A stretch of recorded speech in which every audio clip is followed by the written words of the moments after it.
La educación inclusiva es aquella que se ampara en el paradigma de ofrecer igualdad de oportunidades educativas para todas las personas que intervienen en el proceso educativo, mientras que la equidad de género es definida como el proceso que garantiza el acceso de las mujeres y los hombres a un conjunto de saberes, habilidades y destrezas que les permitan estar en mejores y más iguales condiciones de vida. Significa educar en la diferencia y desde la diferencia para validar las características humanas, ternura, deseo, solidaridad, raciocinio lógico, entre otras, como expresiones del mismo sustrato, no exclusivas de ninguno de los sexos y necesarias para la supervivencia humana en general. Por lo tanto, los actores de la educación debemos evitar por medio del lenguaje, el trato, los juegos, enseñanzas y otras prácticas que se refuerzan los estereotipos de género. Si queremos que los docentes sean inclusivos y capaces de educar en y para la diversidad, es imprescindible que tengan la oportunidad de vivenciar estos aspectos, lo cual requiere cambios profundos en su propia formación. En primer lugar, las instituciones de formación docente deberían estar abiertas a la diversidad y formar docentes representativos de las distintas diferencias presentes en las escuelas. La educación con perspectiva de género implica la formación de la nueva personalidad del individuo sobre la base de la equidad entre los sexos, buscando alternativas que le permitan acceder de manera igualitaria a los servicios que brinda el sistema educativo, que gradualmente se transforma y sin discriminación. Los docentes, la familia, comunidad, instituciones y diversos agentes de socialización tienen el encargo social de educar las relaciones sociales entre los seres humanos que en ellas se forman, al mismo tiempo que constituyen vías a través de las cuales se transmiten estereotipos de género en su bagaje histórico y cultural, pero también se convierten en elementos determinantes de cambio en la superación de ellos.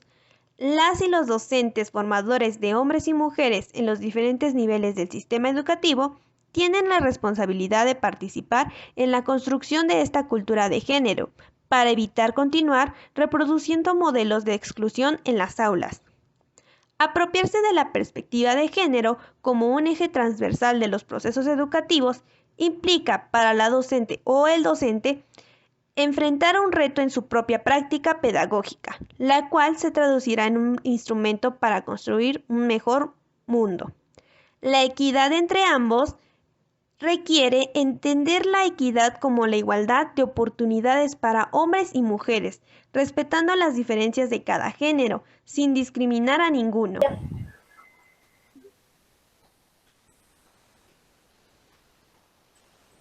Buenas tardes, profesor Felipe. Quisiéramos hacer unas preguntas de acuerdo a nuestro tema del video de inclusión y equidad de género en el profesional docente. Y nuestra primera pregunta es: ¿qué opina al respecto al tema de inclusión y equidad de género en el profesional docente?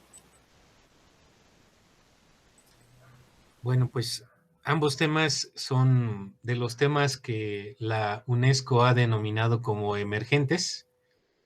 Es decir, urge que se traten y por lo tanto, pues es algo que más allá de que sea un mandato, deberíamos como docentes estar convencidos de hacer. Es decir, todas las escuelas deben estar abiertos para todas y todos y además de estar abiertos para todas y todos, de hacerlo en condiciones de igualdad, de oportunidades, pero también en igualdad de condiciones. Me parece que tiene una doble perspectiva la inclusión y la equidad en las escuelas desde la perspectiva de los estudiantes, o sea, una escuela para todas y para todos los estudiantes, pero también desde la perspectiva de los docentes. Y esto quiere decir que cualquier persona, sin importar su género, religión, orientación, etcétera, etcétera, pueda llegar a ser docente, administrativo, orientador, directivo, etcétera, todas las figuras que tengan las escuelas. Muchas gracias. Y nuestra segunda pregunta sería: ¿qué cree que provoque la poca inserción del género masculino en la licenciatura en educación preescolar? Bueno, pues eso provoca desde miedo, por ejemplo, en los padres de familia, para que sus hijos puedan ingresar a un salón de clases donde hay un maestro, un varón, en el preescolar. También genera discriminación. A algunos padres, a raíz de ese miedo, pueden decir, no, yo no quiero que mi hijo esté con un varón, y entonces se le discrimina al docente varón. Es curioso, los docentes varones en educación preescolar casi no están en el aula. Son directivos, son supervisores o no sé qué, pero pues casi no están en el aula. Entonces, esto también provoca esa discriminación hacia las mujeres, porque por ser mujeres tardarán más tiempo en pasar a una función distinta como docentes, dado que a veces van a tener preferencia con tal de hacer a un lado al varón del salón de clases. En cambio, ¿qué podría provocar? No me lo preguntas, pero me adelanto, que incluyeran a los varones en el aula de preescolar, pues riqueza, porque la figura masculina también es necesaria para el desarrollo sano de niños y de niñas, ¿no? Entonces puede enriquecer la perspectiva masculina y puede enriquecer también el trabajo que se tienen. No me parece que sea mejor ni peor el trabajo que desarrollan los varones que el que desarrollan las mujeres, y tendría que desarrollarse en condiciones de igualdad, tener las mismas oportunidades y tener pues los mismos, el acceso a los grupos y demás, ¿no? Los mismos derechos.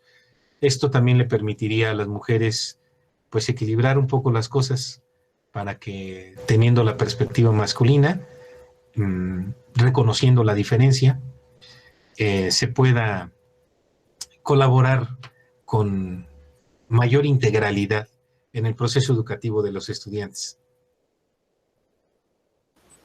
Gracias. Y bueno, en su última pregunta, de acuerdo a las dos anteriores, ¿cuál sería su conclusión o opinión final respecto a este tema? Pues que es indispensable. Ya lo decía al principio, la UNESCO lo tiene como un tema emergente, porque si no lo hacemos rápidamente, pues vamos a padecer más problemas de los que ya de por sí tenemos, ¿no?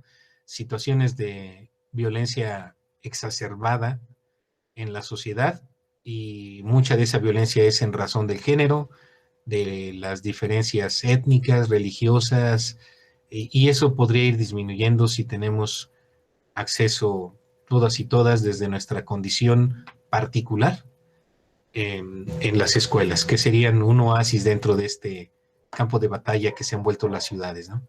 Entonces me parece que es indispensable que se vaya dando, reconociendo, pero no nada más se trata de llevar a todos a la escuela, no, se trata de llevarlos bajo ciertas condiciones de respeto por el otro, a quien distingo en su otredad como un otro igual a mí, no igual porque tenemos las mismas características, sino me refiero igual a mí porque tenemos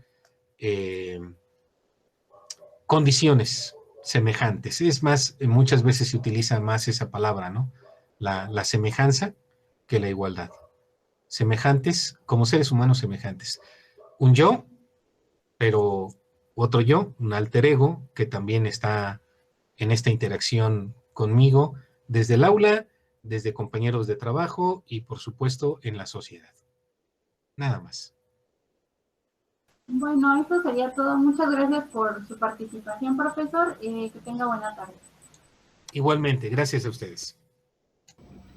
Los estereotipos, los cuales son un obstáculo importante para la construcción de unas sociedades más justas y equitativas, en la que hombres y mujeres gocen por igual de los derechos humanos y tengan la misma posibilidad de acceder a la educación, al trabajo, a la recreación, al cuidado de su salud y en general a todos los beneficios sociales. Los hombres y las mujeres no están imposibilitados o imposibilitadas de realizar ninguna actividad por el solo hecho de serlo.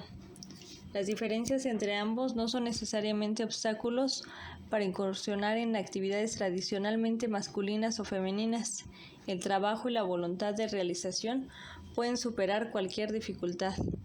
Cass plantea algunos estereotipos de género asociados a la mujer: sumisa, emocional, tranquila, limpia, ordenada y artística. Con respecto a los hombres, apunta a agresivo, ruidoso, desordenado, atlético, orientado a la ciencia y a la matemática. Como parte del principio de equidad y calidad en el mundo, y particularmente en México, ha venido creciendo la conciencia. Como docentes tenemos la responsabilidad de educar desde la igualdad y equidad de género. Además, la responsabilidad social de llevarlo a cabo en la docencia para tener las mismas oportunidades de trabajo, además de unificar los diferentes puntos de vista para mejorar nuestra sociedad. En el mismo sentido, es importante la constitución de identidades sexuales y de género de los educandos, así como el establecimiento de bases sólidas de una convivencia armónica, de respeto y tolerancia a la diversidad. Implica el diseño de estrategias y programas que atiendan cada etapa de su desarrollo y que considere prioridad la incorporación de la perspectiva de género con el propósito de brindar particularmente igualdad de trato y de oportunidades como un imperativo de equidad y justicia social. Es una exigencia que empieza a tomar fuerza en las legislaciones locales, nacionales e internacionales en esta materia, y que en la actualidad forma parte de las prioridades elementales educativas en muchos países. El género incide al accionar de toda persona mediante la asignación social de roles dependiendo de su sexo. Una de estas acciones es la promoción de la equidad de género en el campo educativo, en la cual las y los docentes juegan un papel fundamental. Sin embargo, para lograr esto, es necesario que ellas y ellos hayan reflexionado y se encuentren sensibles. Como docentes tenemos la responsabilidad de educar desde la igualdad y equidad de género. Además, la responsabilidad social de llevarlo a cabo en la docencia para tener las mismas oportunidades de trabajo, además de unificar los diferentes puntos de vista para mejorar nuestra sociedad.